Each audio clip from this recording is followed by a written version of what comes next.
The secret of mega success is hiding in plain sight. I recently discovered it, and because of this discovery, you're likely to see a change in my content over the next few weeks. Let me give you an example.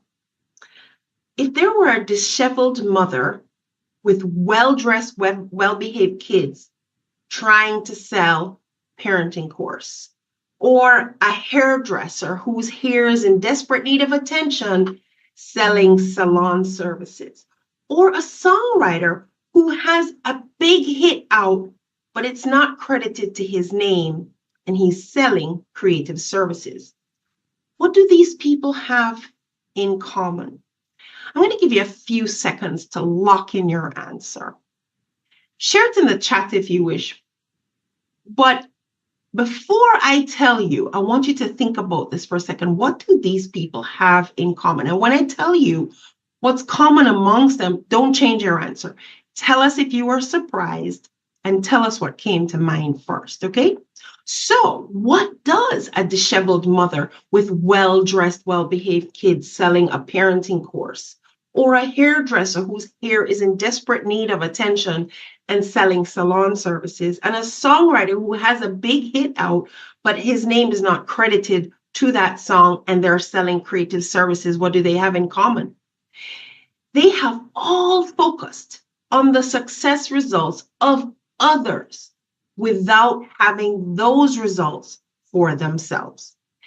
They have focused on the success results for others, and they do get success result for others, but they don't have success results for themselves. Now, I know some of you are thinking, really, Trudy? It's easy from a certain perspective to say, well, they've achieved a lot of results. Surely it means they have some success. And on the surface, you might even argue that these people are already successful.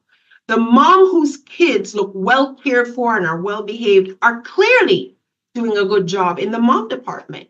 And the assistant and the hairdresser who has all these clients in her chair has strong job security, and that might be seen as a success. The songwriter that has a hit that is connected to a celebrity artist, you might say, well, they're collabing with celebrities, and clearly that's a success. But is it though?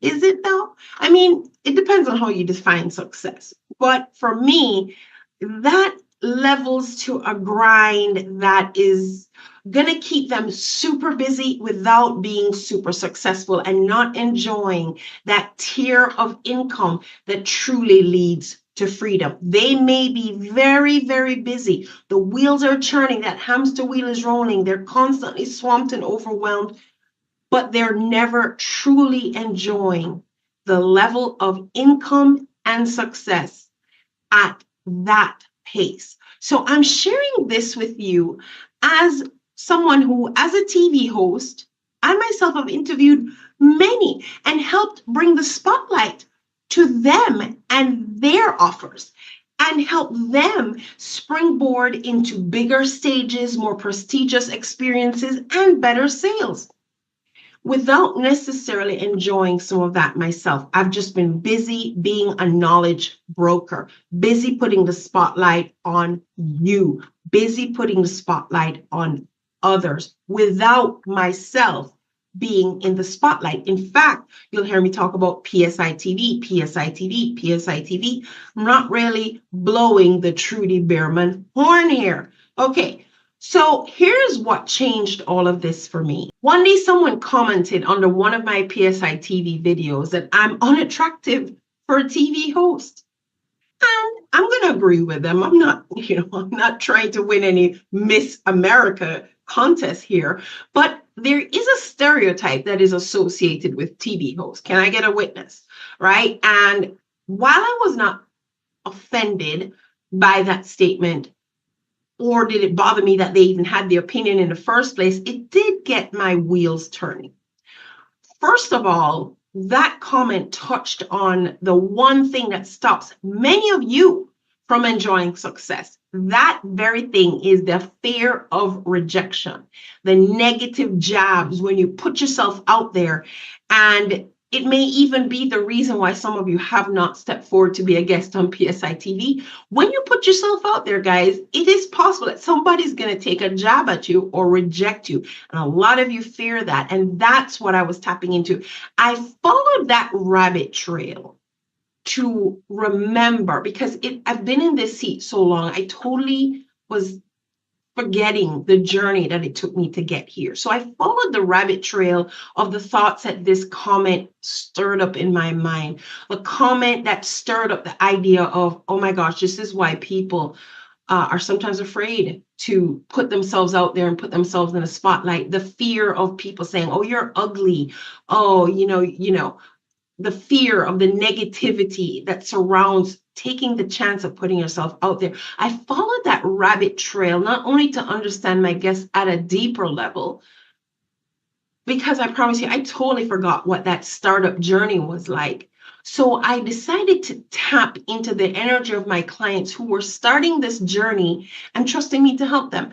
I didn't just focus on getting them results. I tapped into the psychology of the journey itself, their fears and their hopes, and what it took for them to finally make the leap to work on getting found and famous for what they do. The very leap I took some time ago. But I want to say that I spent the last 2 years beginning to collect a different kind of social proof than I had in the past. And this is what is helping me to further this conversation now, because in a few weeks, I should get the thumbs up to be officially Dr. Trudy. And this has been helping me rethink a refreshing of my brand, kind of like a pick me up, kind of glow up for my brand. If you have no time to take care of yourself, which ends up allowing you to look disheveled, and somebody else is benefiting from the effort you put in, that is going to trap you from real success. Results are one set of social proof, but there is another set that is the real bait for the bigger fish and the bigger income. And that is when you begin to build an aspirational brand. Here's the thing. As you're listening to me right now, let me warn you, transformation means change. And this is where a lot of you are going to get stuck. As much as you're listening to me right now, many of you are going to walk away from this video and you're not going to change. A lot of you, as much as you dream about this preferred life, change is the transformation will happen without change. And as bad as your current life is, that has you daydreaming about becoming successful, that success dream could become a nightmare as you consider the changes you have to make, the steps you have to take, the path you have to walk, the money you have to invest, and your brain is hardwired to keep you safe. And so it may start whispering, unknown is scary. And some of you are going to listen to that voice telling you that the unknown is scary. The unknown is scary. Stay where you are. At least you know what you're dealing with. The unknown is too scary. You don't know what you're stepping into. And because the unknown is scary, that daydream of success can become a nightmare. Your brain is hardwired to keep you safe. And so as you begin to consider changes, investment, steps you have to take, leaving the known for the unknown, it begins to whisper, it's too scary. We don't know what's going to happen. It could fail. You could fail. And as that dream of success before you becomes a nightmare, you stay stuck. You stay stuck. You do not take the steps to drag that dream into your reality, because which dream are you actually dragging into your reality? The one that makes you smile wishfully about a success, or the scary one that you decided to choose that says you're going to fail? Either one is totally up to you. But I shared with you that mega success is hidden in plain sight. Did you pick it up? Because I've already said it. Did you pick it up? Well, let me extract it again from the story and say it to you plainly.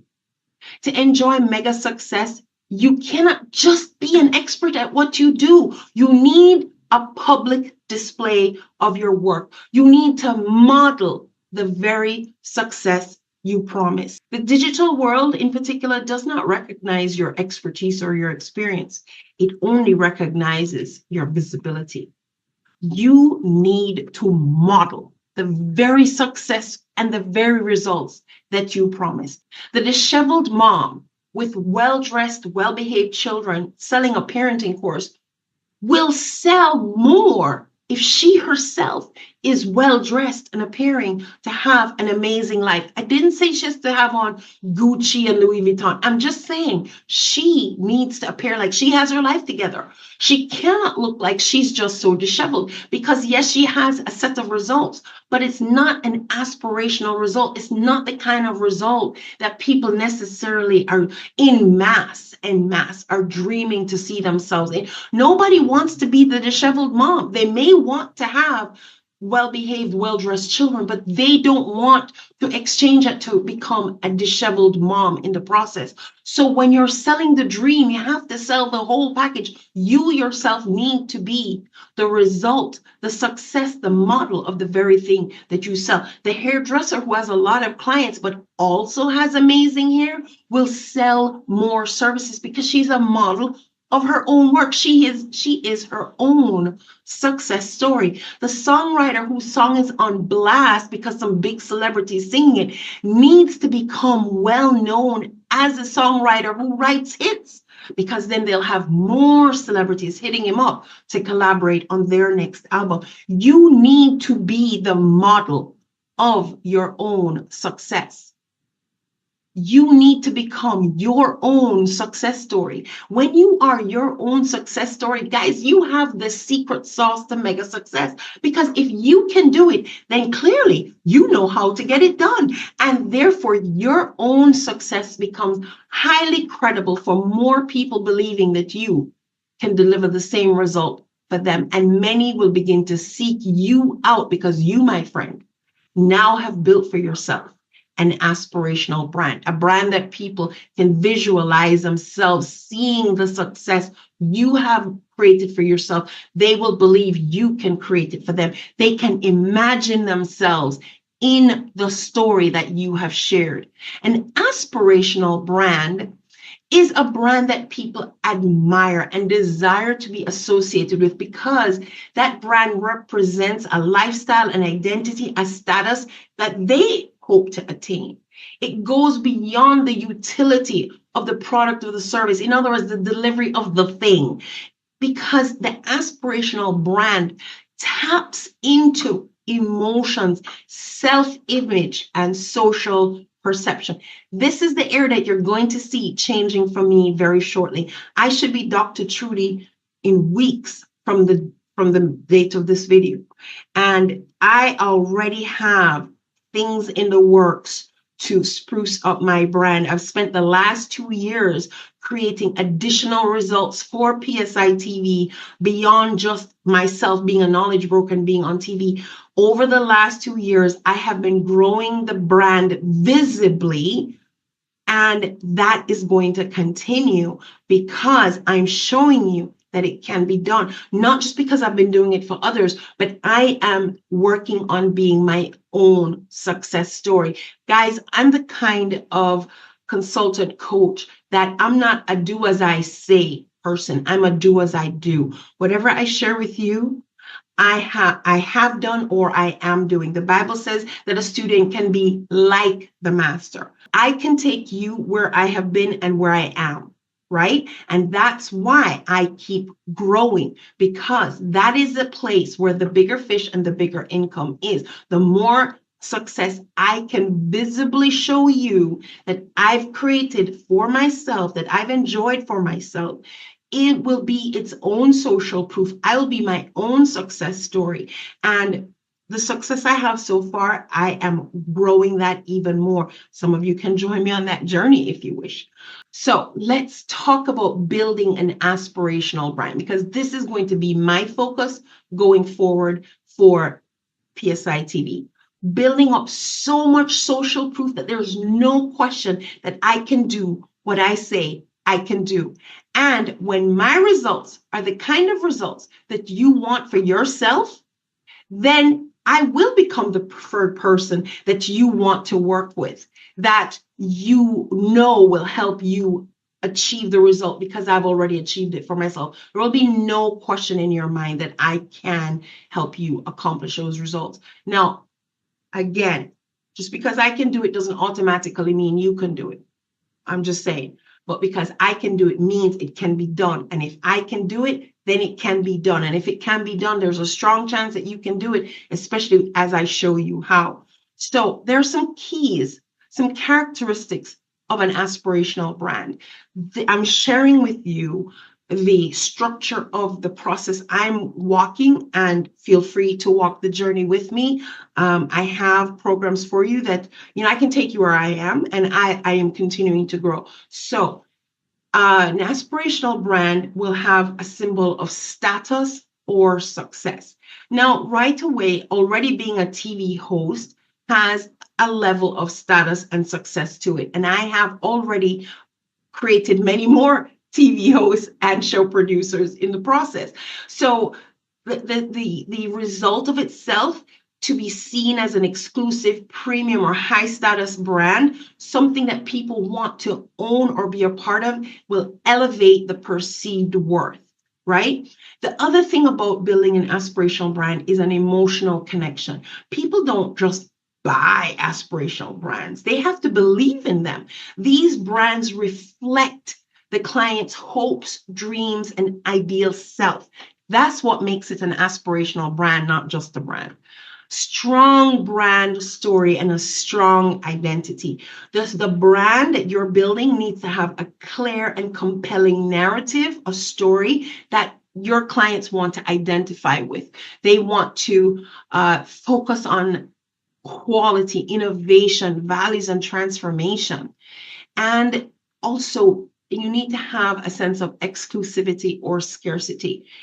Now, TV, this is one of the big things about TV, because anybody can be on YouTube. It's free. There's no real barrier of entry, but there is a barrier of entry of sorts, a perceived one anyways, to being on TV, which in and of itself creates a sense of exclusivity. But also you want to create a sense of scarcity. Limited availability, maybe a high price point, will help to reinforce desire and make ownership of that thing feel like an accomplishment. I can tell you, getting that doctorate is going to be a huge accomplishment. 66% of students who start this process drop out before the end. And that scarcity makes it exclusive even more so. So it feels like a higher achievement because others have not completed what they have started. And honestly, guys, if the harder something is, it shouldn't make it a scary thing for you. It should be, well, I can't tell you what to think, but for me, if something is hard to do or exclusive and scarce, then when you get it, it means you are in a smaller pool. It definitely is an elevator because a lot of people aren't doing it. And if everybody was doing it, there wouldn't be any exclusivity to it. There wouldn't be anything special to it. Last but not least is you want to create a community. You want to build a community or a lifestyle appeal where customers feel like they're part of a tribe or an elite club. And then the brand becomes a part of their own personal brand. Some examples that we have seen of this is like Apple represents innovation, design, and creative professionalism. And that's why you'll have some die-hard Apple users, Apple everything. And then Tesla embodies futuristic thinking, sustainability, and elite tech savviness. And so you'll have some people who that is their identity, and so they want to drive a Tesla. Rolex signifies timeless success and wealth. And a lot of you, the moment you get a few dollars in your pocket, you are going for that Rolex because that is going to be the social proof, if you will, to the world that you have indeed reached a point of timeless success and wealth. Lululemon, one of the newer brands that have hit this level, it suggests a lifestyle of wellness and discipline and affluence. This is what happens when you build an aspirational brand. So in a nutshell, an aspirational brand is not just something people want to buy, it's something people want to be. So any day now, when I acquire the little title of Dr. Trudy, as my research is currently being vetted by the powers that be, but when I get the all clear, I will put the icing on the cake and finally have the right to be referred to as Dr. Trudy Behrman. And this is my opportunity to give my brand a glow up. And maybe it's time you give your brand a glow up too. The past 2 years have been very foundational to me building my nom de value, or my name of value in the industry. And it is my hope, my joy, and my honor to help you go from being ignored to being in demand. Let's go.